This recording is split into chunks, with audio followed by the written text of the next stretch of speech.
بسم اللہ الرحمن الرحیم۔ میں عذر فاروق اپنے یوٹیوب چینل کے ساتھ اس چینل کو سبسکرائب کریں، لائک کریں اور شیئر بھی کریں۔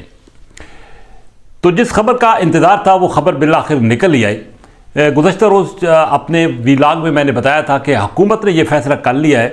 کہ الیکشن کمیشن کو وہ فنڈ نہیں دے گی اور اس کے لیے پارلیمنٹ کا راستہ اختیار کیا جائے گا۔ بالآخر حکومت نے آج وفاقی کابینہ کا اجلاس بلایا، اجلاس ہوا صبح، اور اس اجلاس میں منظوری دی گئی وزارت خزانہ کی ایک اسمبلی کی، جس کے بعد قومی اسمبلی کا فوری طور پر اجلاس تھا، اور قومی اسمبلی کے اجلاس میں ایک بل کی صورت میں ایک بل لایا گیا، اور بل میں یہ واضح کیا گیا ہے کہ پارلیمنٹ منظوری دے الیکشن کمیشن کو پنجاب میں انتخابات میں کرانے کے حوالے سے فنڈ دینے سے متعلق۔ قومی اسمبلی میں اس بل کو آج پیش کر دیا گیا ہے اور بل متعلقہ قائمہ کمیٹی کے سپورٹ بھی کیا گیا ہے۔ وزیر خزانہ اسحاق ڈار نے ایک تفصیلی خطاب کیا۔ اس کا لب لباب یہ تھا کہ حکومت کے پاس پیسے نہیں ہیں انتخابات کے لیے،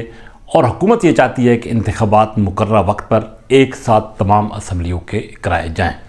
تو اب یہ بل قائمہ کمیٹی کے پاس چلا گیا ہے، اور قائمہ کمیٹی فائنانس اس کا تفصیلی غور کے بعد اس کو واپس قومی اسمبلی میں دے گی۔ دوسری طرف سینٹ میں بھی یہ بل پیش کر دیا گیا ہے، اور وہاں سے بھی سفارشات قومی اسمبلی کو موصول ہوں گی۔ لیکن جو ڈیڈ لائن تھی 10 اپریل کی، وہ تو گزر گئی ہے۔ الیکشن کمیشن کو فنڈز نہیں مل سکے ہیں۔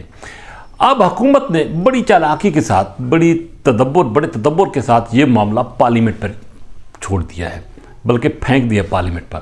حکومت کا خیال ہے کہ اگر وزیر اعظم یا وفاقی کابینہ فنڈ نہ دینے کے حوالے سے کوئی فیصلہ کرتے تو توہین عدالت لگ جاتی، اور اس کی نتیجے میں حکومت ختم بھی ہو سکتی تھی۔ لیکن اب چونکہ یہ معاملہ پارلیمنٹ میں چلا گیا ہے، اور سپریم کورٹ نے اگر کل حکومت سے پوچھا تو وہاں پہ حکومت یہی کہے گی کہ جی پارلیمنٹ نے اس حوالے سے منظوری نہیں دی، پارلیمنٹ بالادست ادارہ ہے، سپریم ادارہ ہے، اس لیے یہ فنڈز نہیں دیے گئے۔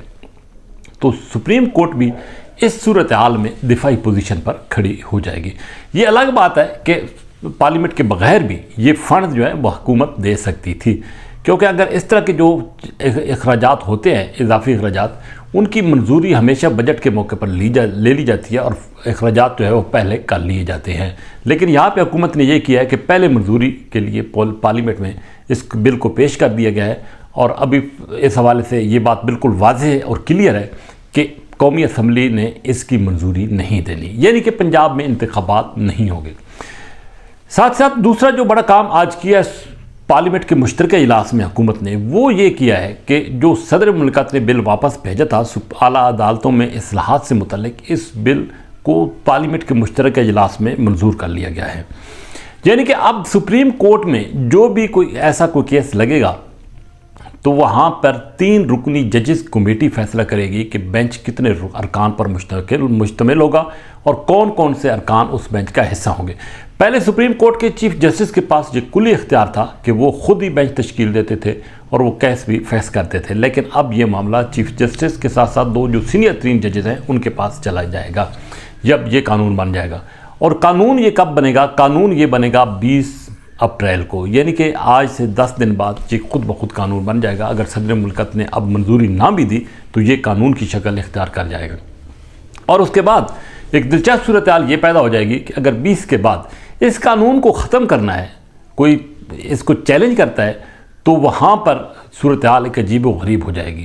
یعنی کہ جس طرح کہا جا رہا ہے کہ سپریم کورٹ اس قانون کو اڑا کے رکھ دے گی، تو اس کے لیے بینچ کی تشکیل جو ہے وہ بڑا ایک سوالیہ نشان بن گیا ہے کہ اگر اس قانون کے خلاف کوئی درخواست دی جاتی ہے تو اس کا بینچ جو ہے وہ کون بنائے گا، کیونکہ جب یہ قانون بن جائے گا تو وہ بینچ پھر وہ ججز کی 3 رکنی کمیٹی بنائے گی۔ یعنی کہ اس قانون کے ختم کرنے کے حوالے سے بھی یہ ایک بڑا ابہام سا معاملہ ہے۔ تاہم اب سپریم کورٹ کی جتنی بھی، ایک تو آج خود نوٹس کے حوالے سے، اور باقی بھی جتنے بینچز بنیں گے وہ 3 رکنی ججز کمیٹی بنائے گی۔